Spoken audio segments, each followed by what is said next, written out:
ఆయనకు అంతిమంగా కావాల్సింది పవరు. ఉమ్, మరి పవర్ కావాలంటే ఆల్రెడీ ఇలాంటి మాటలు మాట్లాడినందుకే కదా ప్రజలు పవర్ కట్ చేశారు. ఉమ్.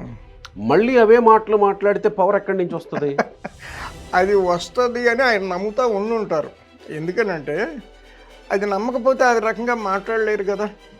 ఆ రకంగా అసత్యాలు సత్యాలు ఏది పడితే అది చెప్పలేరు కదా. ఒక ఆర్గనైజ్డ్గా ఉండదు కదా.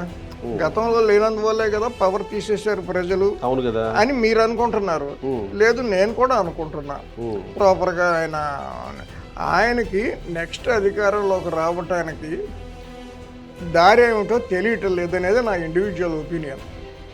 మార్గం తెలియక ఆయన లక్ష్యం చంద్రబాబు, ఆయన లక్ష్యం లోకేష్ గారు, ఆయన లక్ష్యం పవన్ కళ్యాణ్ గారు. వాళ్ళని తిట్టడం, తిట్టించటం, వ్యంగ్యంగా మాట్లాడటం, హేళన చేయటం.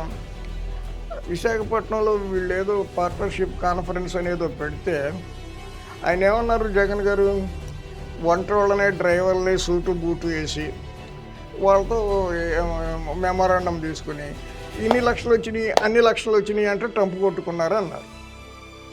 That is is way of talking, is way of behaviour.